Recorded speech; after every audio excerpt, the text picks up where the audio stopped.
Salam dan bahagia. Saya Seprianus Erlianto Kanda, calon guru penggerak Angkatan 11 Kabupaten Sumba Timur dari SMP Negeri 3 Wengapu. Pada kesempatan ini, saya akan membagikan video diseminasi budaya positif untuk aksi nyata modul 1.4. Selamat menyaksikan.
Oke, terima kasih untuk waktu dan kesempatannya Bapak Ibu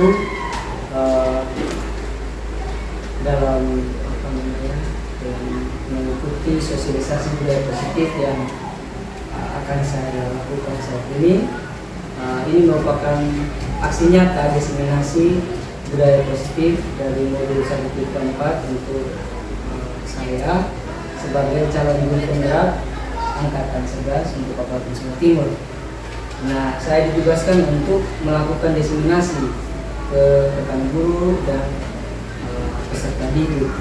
Nah, itu saya sangat terima kasih untuk kalian Bapak Ibu mengikuti sosialisasi yang saya lakukan atau laksanakan saat ini. Nah, biasanya kalau sosialisasi ini saya sebenarnya gugup karena di depannya saya ini saya punya guru-guru dulu waktu SMP, tapi karena mereka yang mengajarkan saya sampai seperti ini, jadi ya ini hasil dari Bapak Ibu mengajar dulu. Nah, sekarang terkait dengan materi ini, sebelum itu saya ada games dulu. Nah, gamesnya berupa word wall, di mana nanti Bapak Ibu bisa berdiri berjejer, ada soal bergantian, terus Bapak Ibu menjawab soal-soal yang akan muncul di laptop, langsung tekan juga boleh. Saya mau minta maaf Bapak Ibu tekan di layar juga bisa sebenarnya, yang mungkin akan lebih ribet. Tapi kalau memang sebentar bagaimana saya bisa minta langsung tekan di layar saya. Oke, nah ini tes awal lah istilahnya, tes awal untuk mengetahui pengetahuan atau apa yang Bapak Ibu sudah ketahui tentang budaya positif selama ini seperti itu. Jadi saya buka. Ini Bapak Ibu lebih nyaman untuk tekan di sini saja atau tekan di laptop? Di laptop saja ya? Oke, di laptop saja biar saya buat. Oke, Oke. Ini bisa terlihat ya? Bisa. Oke. Bisa terlihat. Nah sekarang sebelum kita main gamesnya, saya minta Bapak Ibu untuk berdiri dulu. Berdiri, berjejer, mungkin berjejer bergantian. Berjejer. Dua baris.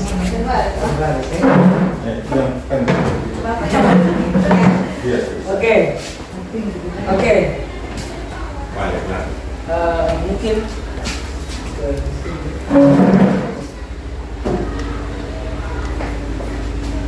ya. Nanti bisa langsung tekan ke arah laptop ini ya. Tekan di mana? Langsung tekan saja jawaban yang menurut Bapak Ibu benar, langsung tekan.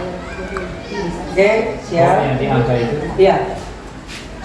Seharusnya saya minta Bapak Ibu tekan di layar. Tapi kalau merasa itu lebih ribet, Tidak ribet, itu dipegang setengah mah. Di layar sih. Di layar sih. oh di layar saja, oke.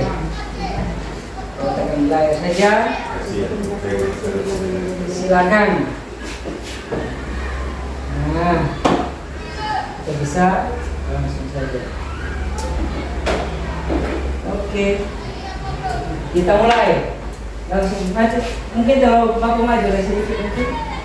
Ya, oke langsung tekan di layar ya. Kita mulai.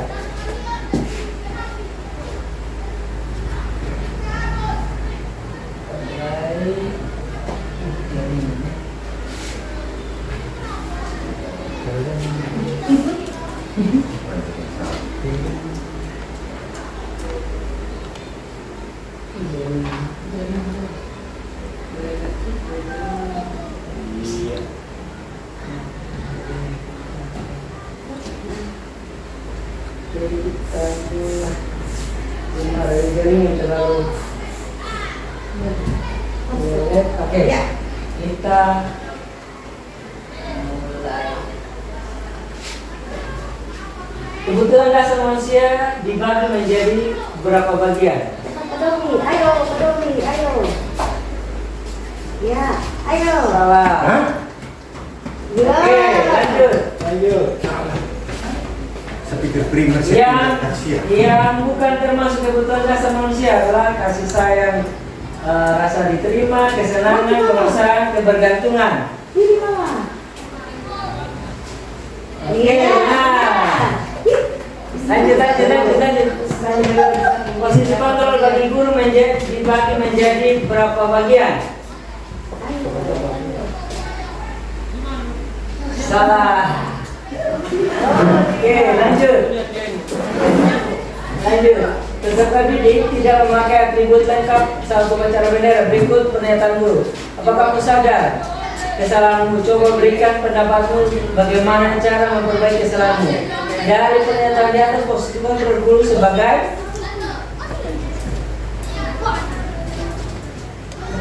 salah. Lanjut. Mencatat 100 kali di dalam buku dengan kalimat saya tidak terlambat karena terlambat ke sekolah. Itu sanksi atau hukuman?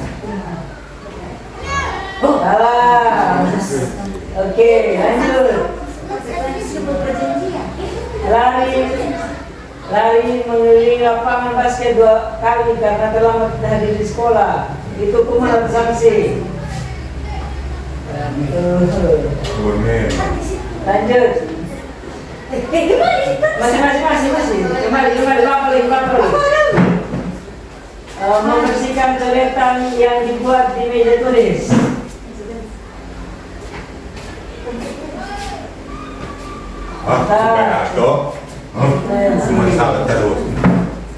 Murid diminta untuk usaha 15 kali karena tidak menggunakan masker ke sekolah.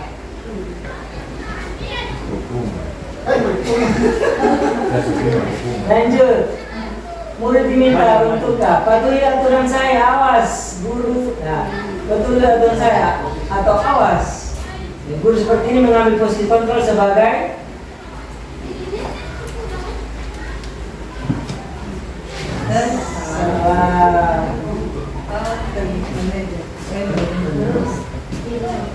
ibu sangat kecewa sekali sama kamu atau yang kamu.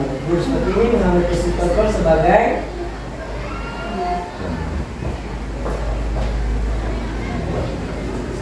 Langsung diangkat dari situ.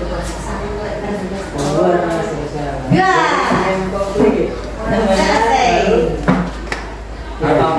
Setelah ini nanti kita bermain lagi. Oke. Ya. Tiga dari 10 tidak apa-apa. Ini kan kita belum paham, betul? Nanti kita paham setelah kita. Baik, sudah salah, saya sudah salah. Benci saja. Oke.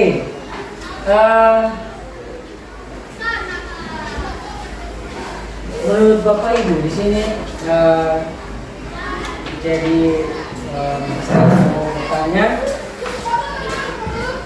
menurut Bapak Ibu budaya positif itu apa? Kebiasaan hal-hal yang baik. Kebiasaan yang baik, jadi kebiasaan terus menjadi suatu budaya. Oke.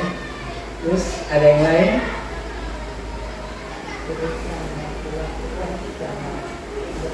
Iya, secara kebiasaan yang dilakukan secara berulang.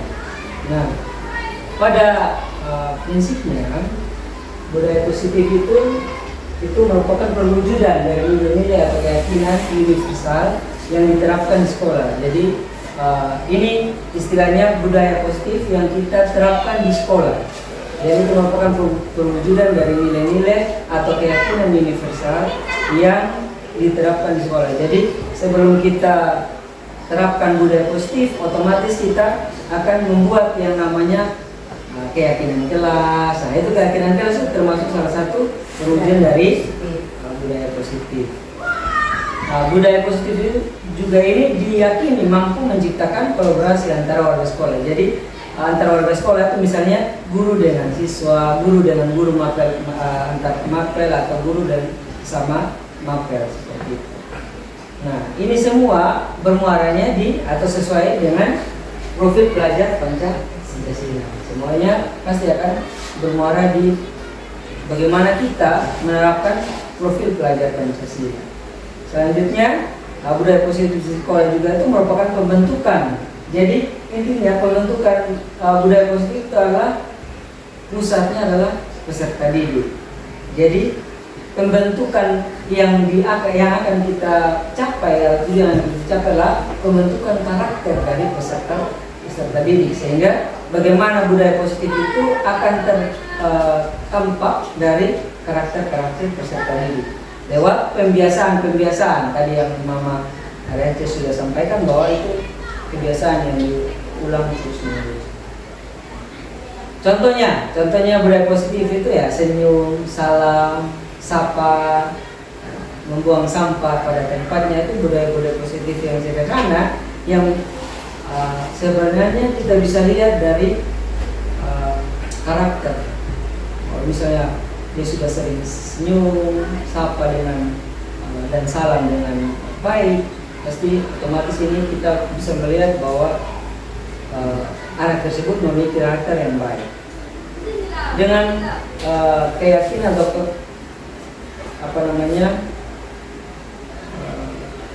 ada yang namanya kata-kata kebijakan. Nah, contohnya itu di sini ada toleransi, tanggung jawab, menjaga sekolah dan seterusnya. Terus yang pertama yang saya akan bahas di sini adalah perubahan paradigma, di mana jika kita mau melakukan suatu perubahan positif, pasti kita mulai dari diri kita sendiri. Jadi bagaimana kita bisa berdampak pada orang lain dan orang lain bisa terpengaruh dengan dampak positif yang kita ingin terapkan, itulah yang menjadi paradigma mulainya budaya positif itu. Jadi budaya yang baik itu kita harus mulai dari diri sendiri, dari teladan diri sendiri. Nah, ketika kita sudah, contohnya guru mau untuk membuat peserta didik ini memiliki karakter yang positif, otomatis guru juga harus menerapkan atau teladan ya, memberi teladan yang positif terhadap peserta didik. Nah, ini keyakinan kelas ya, yang dilakukan agar supaya peserta didik ini tidak mudah goyah dengan misalnya gangguan dari kawan-kawannya di luar dan seterusnya. Itu merupakan contoh di mana peserta didik ini akan berinteraksi dengan lingkungan luar, karena ketika dia sudah memiliki keyakinan yang dibangun dalam kelas atau dalam satu lingkungan besar seperti sekolah, maka dia tidak akan mudah untuk terpengaruh dari lingkungan sekitar. Karena kita tahu bahwa peserta didik ini hanya 7-8 jam saja di sekolah, setelah itu kan di luar sekolah. Maka tidak bisa kita pungkiri bahwa lingkungannya itu akan bisa berpengaruh. Tapi ketika peserta didik itu sudah punya keyakinan yang dibangun dari sekolah, maka dia punya karakter. Karakter itu tidak mudah digoyah. Perubahan karakter kontrol. Nah, saya coba bikin satu ilustrasi. Ilustrasinya begini. Coba Pak Edu dengan Pak Erin saling menggenggam. Coba saling menggenggam. Saling menggenggam ya. Ya. Kalau misalkan begini, kalau misalkan saya meminta Pak Erin menggenggam dengan sangat erat, apakah Pak Edu melepas tangannya untuk disakiti? Dengan keras. Pasti tidak mau kan? Tidak mau untuk disakiti. Artinya Pak Edu tidak mau untuk dikontrol oleh Pak Erin, seperti itu. Jadi di sini teori kontrol atau saling mengontrol itu yang tadi itu kita sudah di asesmen awal itu ada, di mana guru memposisikan diri dalam posisi kontrolnya. Jadi tadi ada berapa? Yang benar tadi berapa posisi kontrol? 5 posisi kontrol ya. Nah, dari stimulus yang tadi coba saya bangun, otomatis ada stimulus respon, ada stimulus kontrol atau pilihan. Contohnya, kita mencoba mengubah orang agar berpandangan sama dengan kita. Misalnya tadi pada saat mau menggenggam, Pak Erin mau genggam dengan kuat, sedangkan tanpa instruksi saya, Pak Edu juga dia mau genggam kuat, saya mau harus mempertahankan diri, berarti akan mengontrol diri sendiri ya. Begitu, itu merupakan satu, itu kontrolnya itu adalah pilihan. Kita berusaha memahami pandangan yang lain tentang misalnya pandangan tentang bagaimana Pak Erin harus mengontrol tangannya Pak Edu. Terus yang lain, contoh lain, orang lain bisa mengontrol saya. Sedangkan kalau ini untuk stimulus respon, kalau fungsi kontrol atau teori kontrol itu saya hanya Anda yang bisa mengontrol diri Anda sendiri. Jadi memposisikan diri sebagai fungsi kontrol sendiri. Dan yang terakhir model berpikir menang kalah. Jadi kalau respon yang menang kalah, siapa yang lebih kuat tadi kan? Siapa yang lebih kuat. Tapi kalau fungsi kontrol menang-menang. Itu salah satu paradigma stimulus respon. Kalau secara harfiah, semoga Bapak Ibu bisa lihat ya. Soalnya tulisannya kecil, tapi lihat. Disiplin itu dari bahasa Latin, itu disiplin artinya belajar. Disiplin ini, disiplin diri itu membuat orang menggali potensi menuju sebuah tujuan. Jadi sudah ada tujuan, disiplin diri itu akan membuat orang itu menggali potensi dirinya dan menghargai potensi dirinya.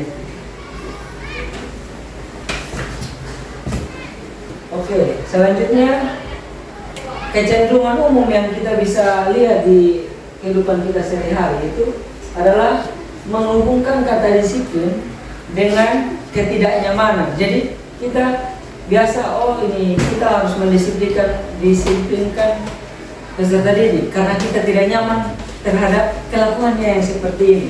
Nah, kata disiplin itu cenderung, kalau umumnya cenderung seperti itu, menghubungkan kata disiplin itu dengan ketidaknyamanan, bukan dengan kata kita menghargai atau untuk mencapai suatu tujuan yang mulia atau mau untuk merubah karakter dari peserta didik. Kita lebih cenderung bagaimana supaya kita punya kenyamanan itu yang kita dapat dengan mendisiplinkan orang. Makna disiplin itu cenderung diartikan adalah sesuatu yang dilakukan seseorang pada orang lain untuk mendapat kepatuhan. Nah, kali yang saya bilang bahwa mau mendisiplinkan orang, misalnya seseorang, berarti supaya orang itu patuh kepada kita. Nah, cenderungnya seperti itu. Kecenderungan itu yang memang harus kita rubah. Sebagai pendidik, kita harus menciptakan anak-anak yang memiliki disiplin diri. Nah, misalnya dia punya rasa bersalah dari diri, itu artinya rasa bersalah yang berpusat pada diri sendiri. Itu namanya instingsi. Sehingga mereka dapat berperilaku untuk mengacu nilai-nilai kebajikan, nilai-nilai kebajikan yang bukan, atau nilai-nilai yang bukan dengan kita menghindari rasa ketidaknyamanan. Jadi bukan karena rasa ketidaknyamanan itu yang kita hindari. Nilai-nilai kebajikan. Nah, ini ada beberapa teori nilai kebajikan. Apa itu nilai kebajikan? Ya, sifat-sifat positif manusia yang merupakan tujuan mulia yang ingin dicapai setiap individu. Nilai kebajikan ini bersifat universal dan lintas bahasa, suku dan seterusnya. Saya punya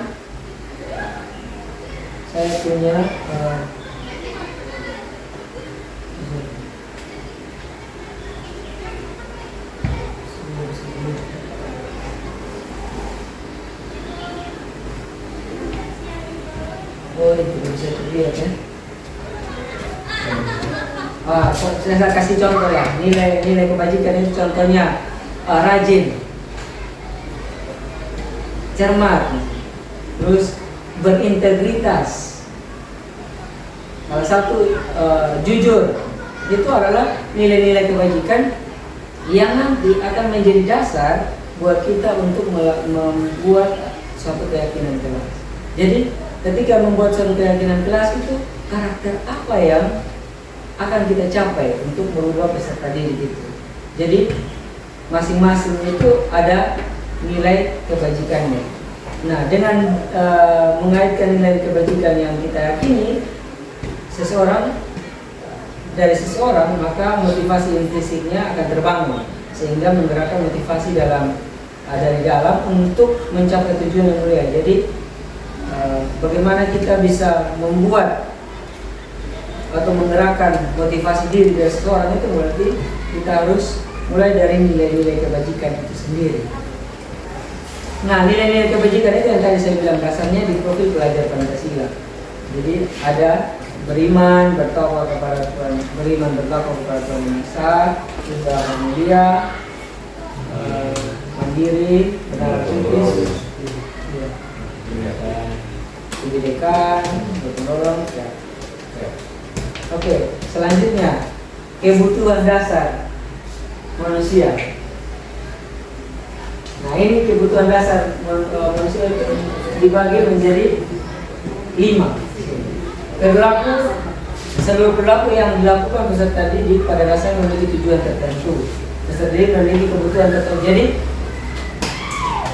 misalkan ada seorang anak di kelas, dia sering mengambil makanan dari peserta didik lain tanpa merasa bersalah. Kita bisa menganalisis sebelum kita menjudge bahwa dia ini membuat onar dan seterusnya. Kita bisa menganalisis sebenarnya ini anak dia punya kebutuhan dasar yang tidak terpenuhi itu apa. Jadi ada 5 kebutuhan dasar itu: kasih sayang, rasa terima, penguasaan, kesenangan, bertahan hidup, dan kebebasan. Tadi yang saya sempat dengar ada kebutuhan primer, sekunder, dan tersier. Iya. Dan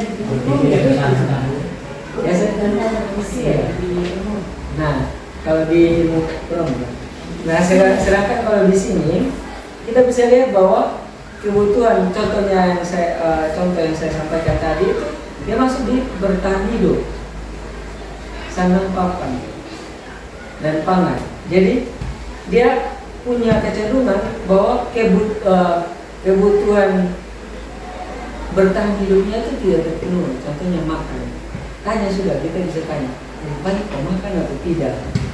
Oh ternyata dia bilang, karena alasan itulah maka dia mengambil atau iseng atau membuat onar seperti itu, sehingga membuat onar mengambil makanan-makanan dari temannya.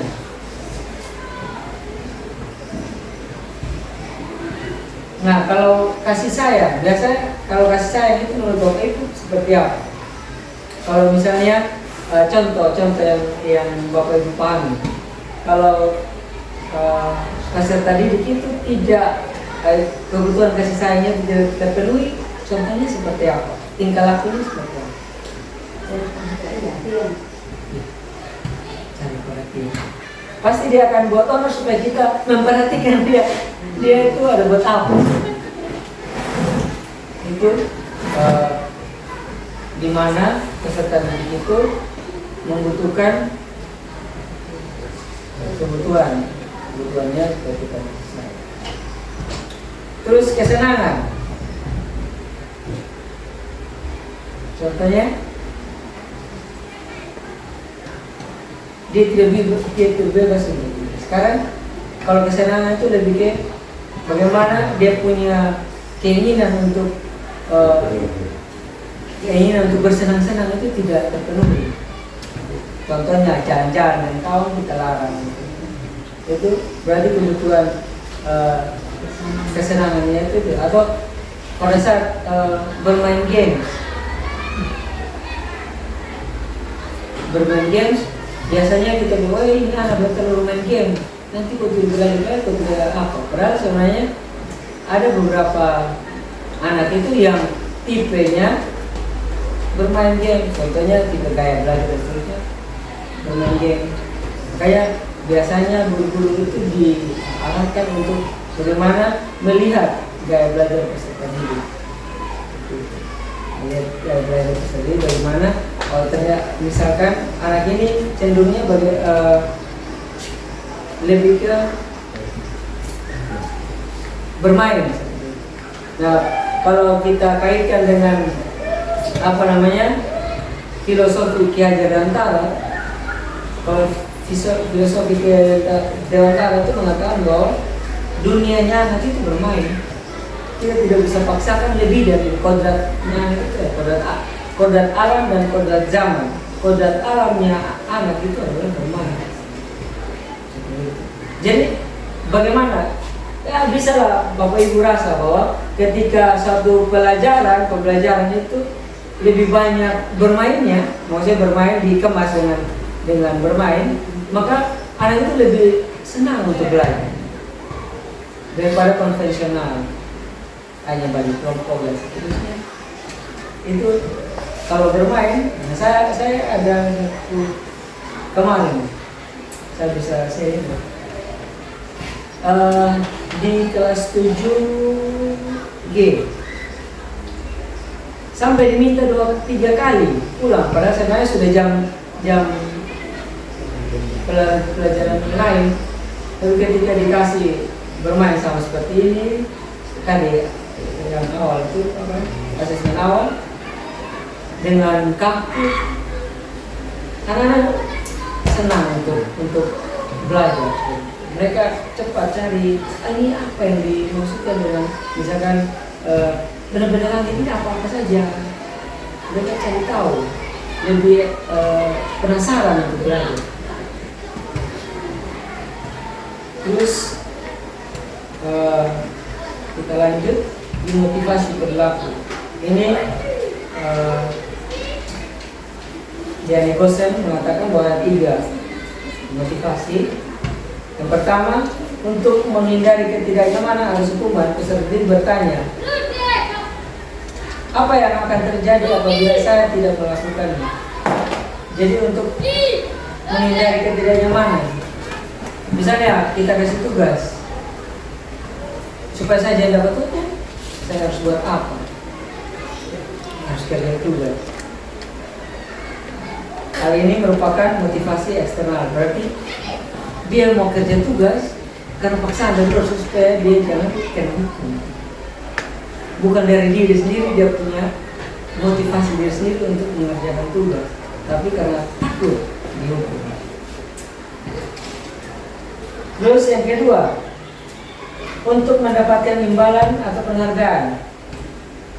Biasa kan kalau ada anak yang bisa tuh kita kasih tugas, kira-kira sebentar saya dapat ujian tidak dari guru. Jadi guru memberi saya ujian atau tidak. Nah, biasanya itu motivasi eksternal. Tapi ada motivasi yang ketiga, itu mengatakan bahwa untuk menjadi orang yang merdeka, untuk menjadi orang yang ingin dapat menghargai diri sendiri, mereka percaya dengan bertanya, akan menjadi orang seperti apa jika saya melakukannya. Berarti tujuannya itu ada karakter. Maksudnya karakternya saya yang terbentuk nanti seperti apa kalau saya melakukan tugas ini. Ini berarti otomatis adalah motivasi dari diri sendiri, disebut dengan motivasi internal. Lanjut. Nah, ini yang tadi saya bilang bahwa untuk menghindari ketidaknyamanan itu ada atau hukuman itu ada motivasi eksternal. Terus untuk mendapat imbalan itu pasti dari eksternal. Untuk menghargai diri sendiri berarti dari internal. Biasanya itu adalah untuk kita bisa lihat bahwa itu merupakan tujuan disiplin positif. Tujuan disiplin positif adalah bagaimana peserta didik itu dia punya kemauan diri sendiri, kesadaran diri sendiri, motivasi diri sendiri untuk mau berubah. Saya akan menjadi orang seperti apa apabila saya melakukan. Lanjut. Motivasi merupakan dorongan yang timbul pada diri seseorang secara sadar atau tidak sadar untuk melakukan suatu tindakan untuk tujuan tertentu. Nah, motivasi eksternal itu peserta didik melakukan kedisiplinan karena takut, terus menghindar dari hukuman atau pengharapan bentuk penghargaan, berharap mendapat penghargaan. Sedangkan motivasi internal itu peserta didik melakukan kedisiplinan karena sadar akan nilai-nilai kebaikan dalam diri sendiri. Oke. Merdeka menurut Ki Raja Dewantara. Merdeka itu artinya tidak hanya terlepas pada atau dari perintah, tetapi juga cakap untuk memerintah diri sendiri. Tidak terlepas dari perintah, tapi bagaimana dia cakap untuk memerintah diri sendiri. Dihukum oleh penghargaan. Ini ada bagian-bagiannya, bahwa berlaku sama dengan hukuman dalam arti meminta atau membujuk seseorang melakukan sesuatu untuk memenuhi suatu tujuan tertentu dari orang yang meminta atau membujuk. Dorongannya dari dorongan eksternal akan ada faktor ketergantungan, beberapa dampak, misalkan pengaruh jangka pendek dan jangka panjang. Penghargaan menghukum, terus ada penghargaan mengurangi ketepatan, penghargaan tidak efektif, terus ada penghargaan merusak hubungan. Dihukum oleh penghargaan. Ini penghargaan menurunkan kualitas, jadi menurunkan kualitas peserta didik. Ada mematikan kreativitas, penghargaan mengurangi motivasi intrinsik. Ketika kita memberi apresiasi kepada peserta didik, ya pasti ada tujuan dari penghargaan itu sendiri. Namun ada dampaknya, dampak dari penghargaan itu sendiri. Mengapa di sini disebut dengan dihukum oleh penghargaan?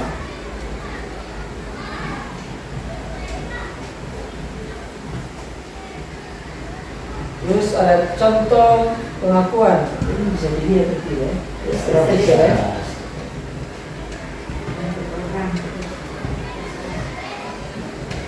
Misalnya ini, kemarin saya diperhatikan. Oh ya, tidak lah. Iya, rasa empatimu besar sekali. Situasinya pada saat menolong murid di dalam kelas itu. Jadi kita menolong peserta didik, kira-kira apa yang dia rasa? Terus, iya, saya dipuji, saya diperhatikan, disanjung.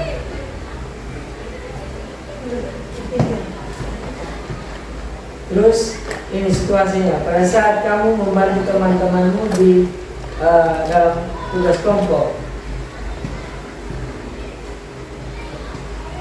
itu saya menghargai. Terus sebenarnya nilai kebajikan yang ada di situ adalah kepedulian dari peserta didik. Bagaimana dia bisa berkolaborasi dengan peserta didik lain untuk mengerjakan tugas ini. Dia peduli dengan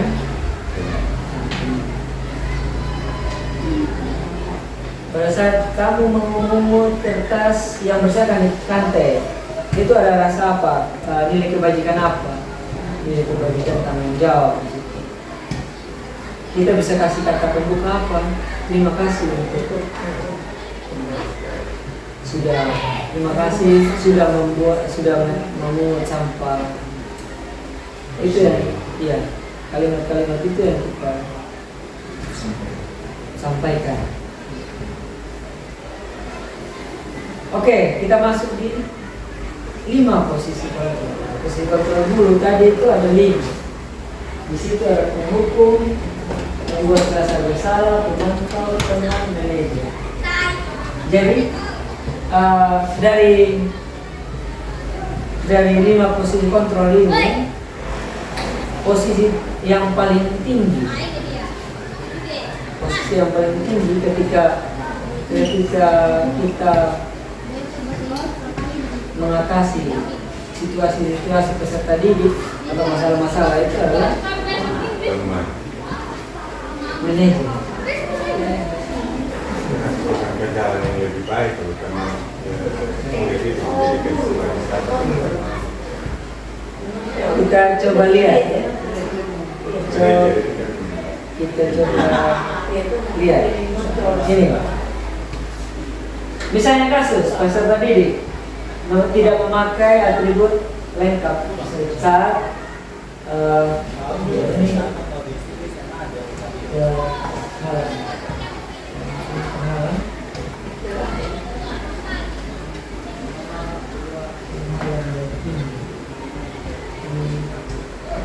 supaya bisa dibaca.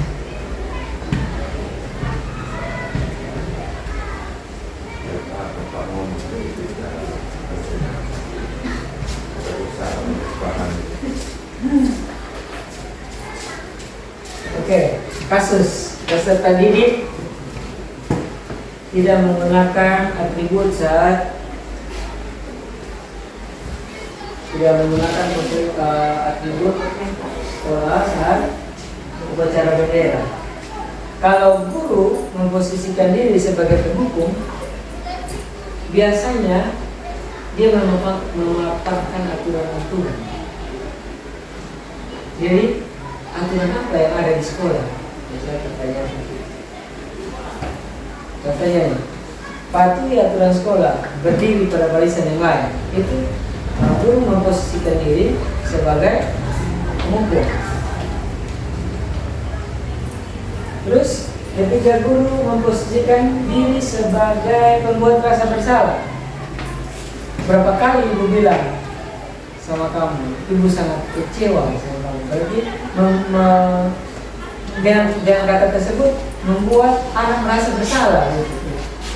Oh iya, saya sudah buat ibu merasa begini begitu. Itu artinya peserta guru memposisikan diri sebagai pembuat rasa bersalah. Nah sekarang guru memposisikan diri sebagai sebagai teman. Kalimat yang muncul, kamu lagi, jangan begitu dong. Biasa kan kalimat-kalimat yang biasa. Ayo gabung dengan yang lain. Untung ada ibu. Jadi ada pembela gitu, ada kata yang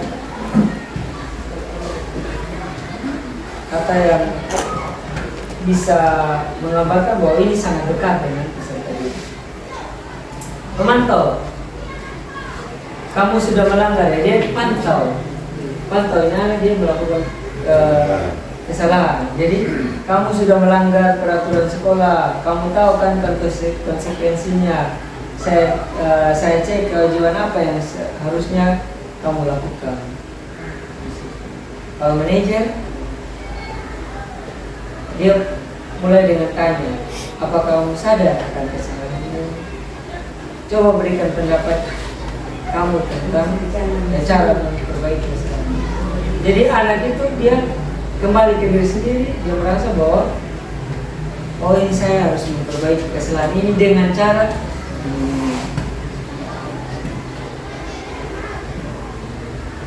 Oke, selanjutnya konsep disiplin dengan pendekatan segitiga restitusi.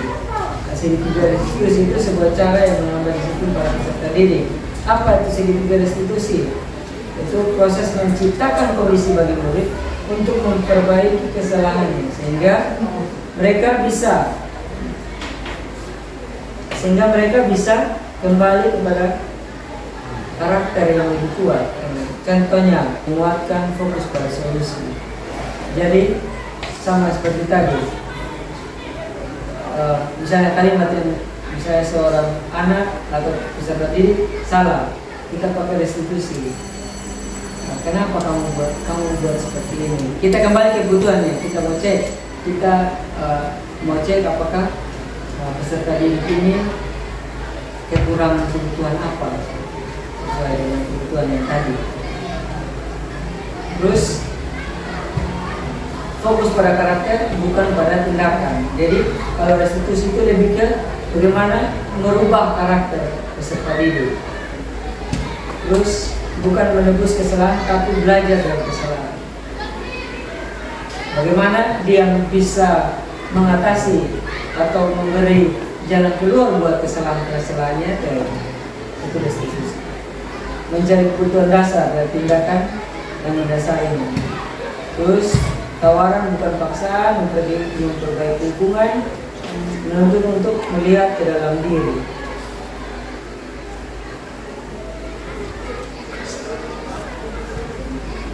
Selanjutnya, ini segitiga restitusi. Ini bisa terlihat kan? Bisa ya? Nah, di sini ada validasi tindakan yang salah, ada 3. Validasi tindakan yang salah, terus menanyakan keyakinan, terus menstabilkan identitas. Nah, biasa kalimat pertanyaan yang muncul itu seperti setiap orang itu pasti punya salah. Ibu juga punya, atau guru juga pasti pernah buat salah. Terus ada lagi kalimat yang mengatakan, kamu bukan satu-satunya yang buat salah. Kamu bukan satu-satunya yang buat salah. Pasti ibu juga yang buat salah, banyak yang buat salah. Tapi bagaimana anak itu bisa menyadari, oh, kau punya kesalahan itu yang ini. Bagaimana kau bisa rubah? Itu sudah masuk di validasi. Kamu tentukan punya alasan kenapa kau buat ini atau buat kesalahan ini. Jadi kita memvalidasi tindakannya, kenapa dia bisa sampai melakukan kesalahan itu. Terus adakah cara yang lebih efektif untuk mendapat apa yang kamu buat? Jadi misalnya dia sudah sampaikan alasan, tapi kita coba tanya lagi, kira-kira ada cara lain tidak untuk melakukan hal tersebut? Itu namanya validasi tindakan yang salah. Terus yang kemudian menanyakan keyakinan. Menurut kamu, keyakinan kelas yang kita sudah buat itu apa? Keyakinan kelas yang kamu sudah langgar itu keyakinan seperti apa? Terus kira-kira kamu mau jadi orang atau peserta didik yang seperti apa nantinya? Cita-citamu apa sebenarnya? Itu adalah menanyakan keyakinan. Kita masuk di 6, keyakinan kelas. Keyakinan kelas itu adalah sesuatu yang diyakini bersama, yang berasal dari penyatuan pikiran untuk nilai-nilai kebaikan yang diturunkan di kelas. Jadi itu merupakan keyakinan kelas. Bagaimana pembentukan keyakinan kelas? Jadi keyakinan kelas itu berdasar dari peraturan. Jadi kita tidak langsung menerapkan, oh ini aturan ini. Tapi lebih ke bagaimana kita menerapkan nilai-nilai kebajikan itu sendiri.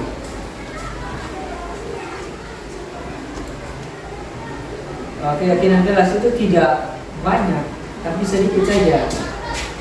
Misalnya harus lebih disiplin dan seterusnya. Itu kalimat sederhana yang mudah diingat oleh peserta didik.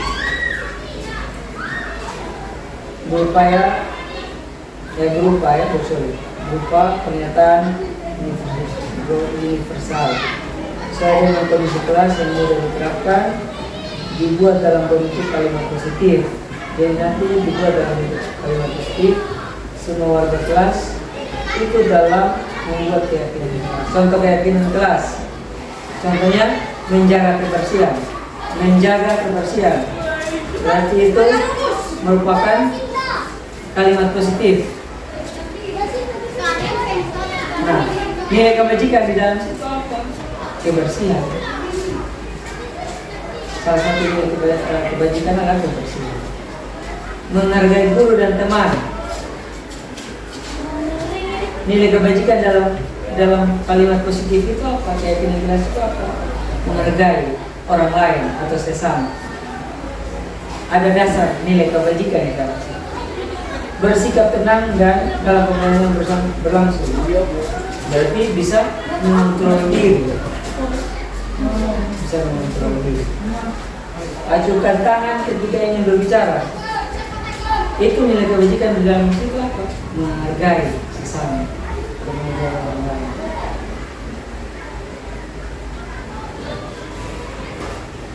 Seperti itu. Oke, selanjutnya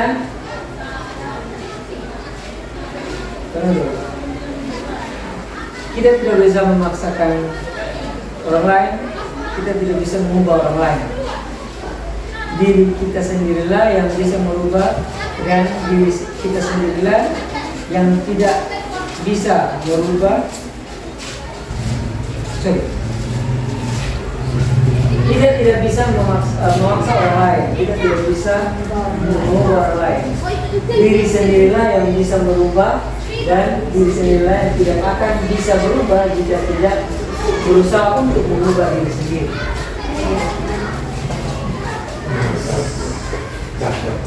Terima kasih, salam dan bahagia. Sebelumnya kita main lagi. Kita main lagi.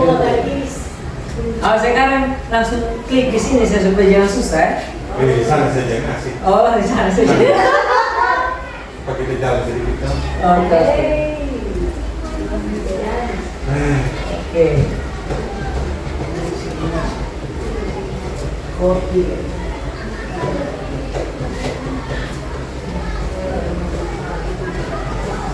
Oke, kita mulai dulu dengan berbaris.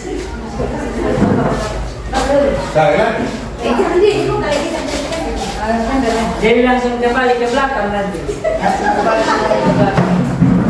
Oke.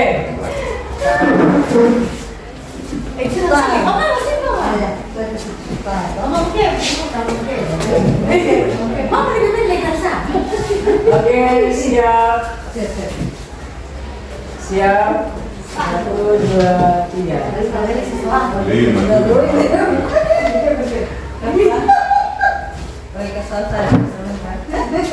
Lanjut.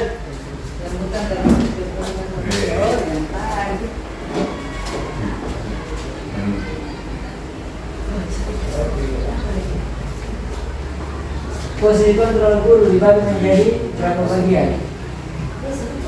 Pilih 5 saja ibu. Makanya kamu belajar.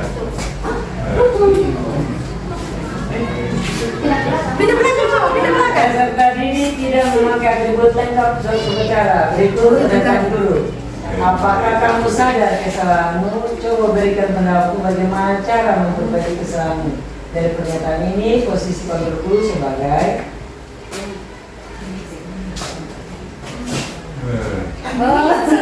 Gitu. Saya bilang manajer kan.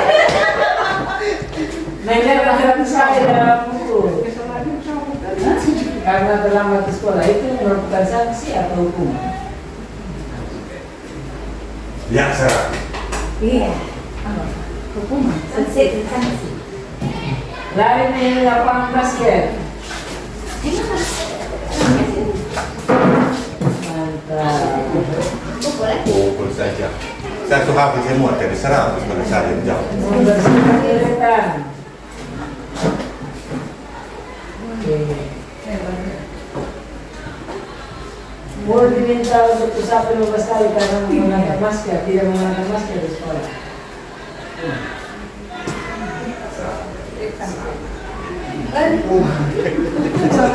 Satu lihat gerakan tangan jadi saya bilang salah.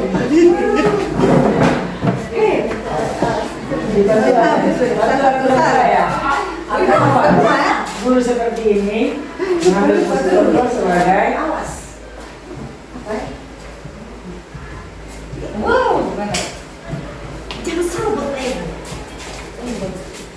Ibu sangat kecewa sekali dengan kamu. Guru seperti ini mengambil posisi kontrol sebagai Jadi keluarga.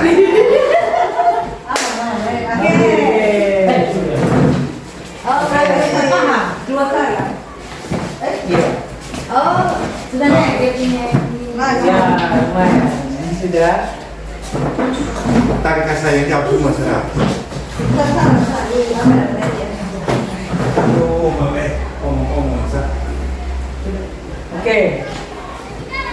Sebelum itu saya mau minta refleksi dari Bapak Ibu.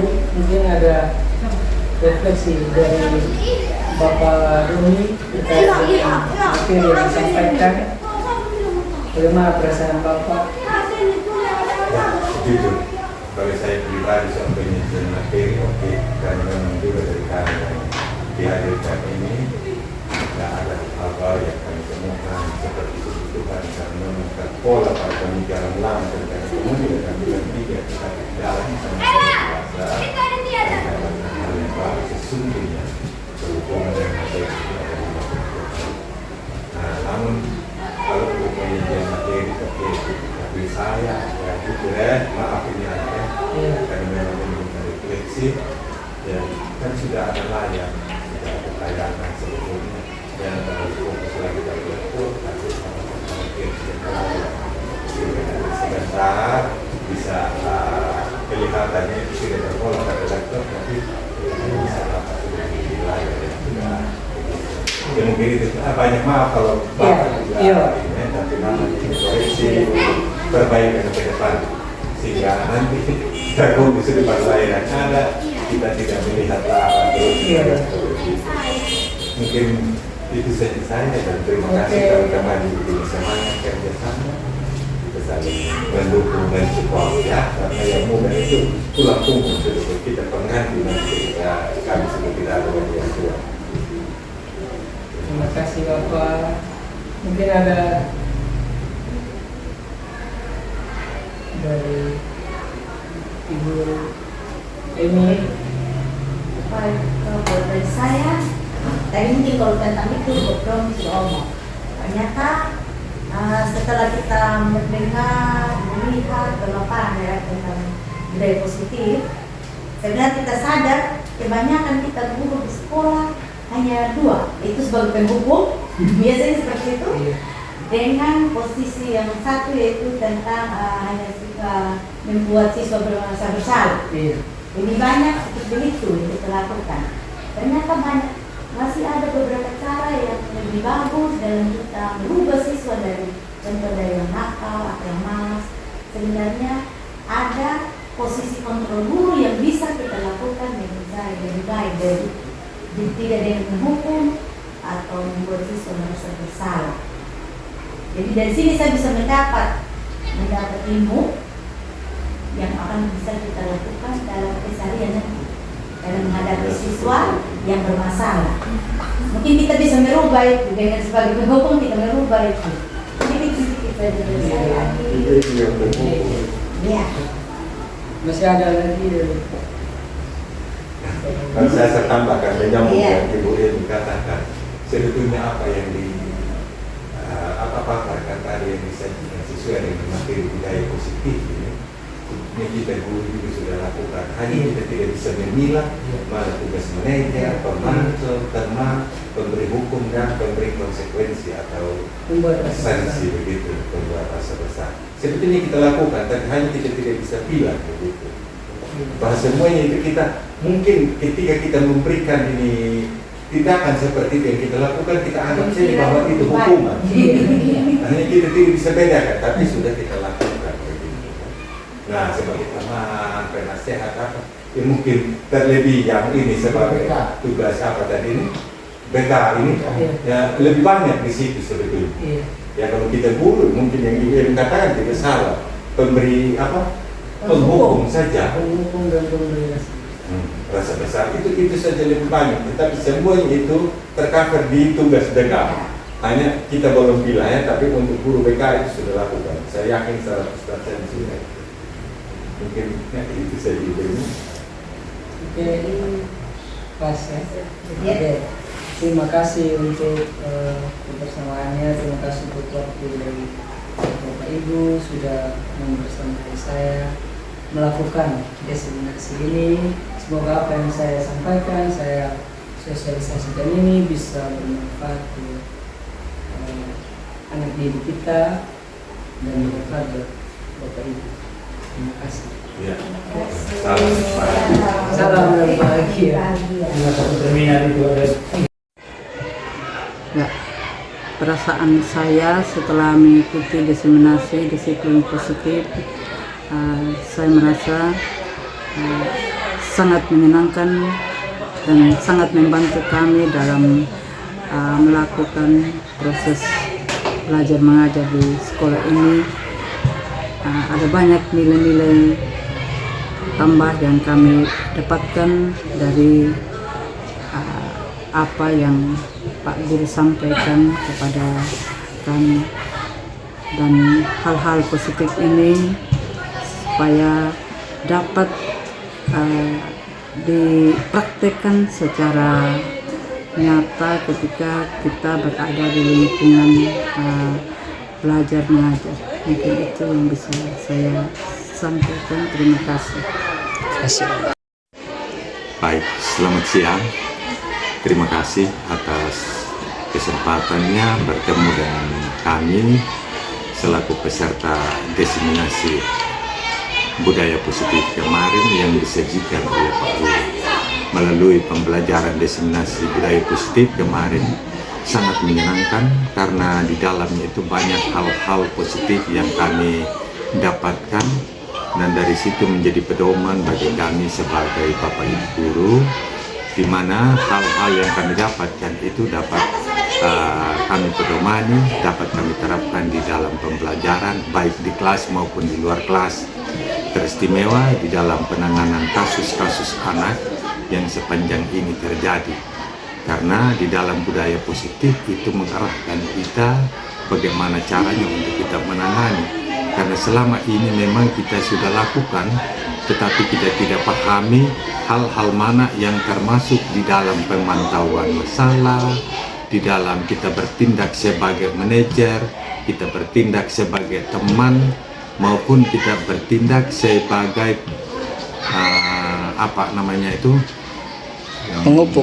menghukum pemberi hukum kepada anak. Jadi kita tidak bisa bedakan, sehingga kadang-kala kita terbentur di situ. Yang sebetulnya materi kemarin yang disampaikan itu kita sudah lakukan, hanya kita tidak bisa memahami secara jelas, kita tidak bisa mengelompokkan hal mana yang memang cocok untuk kita lakukan tindakan itu.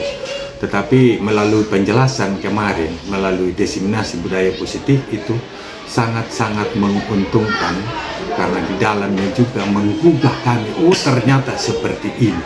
Nah, hal seperti inilah sehingga kami mengatakan bahwa pembelajaran kemarin itu sangat menyenangkan. Mungkin hanya ini yang kami dapat tangkapi lewat pembelajaran diseminasi budaya positif kemarin. Terima kasih waktunya, saya kembali.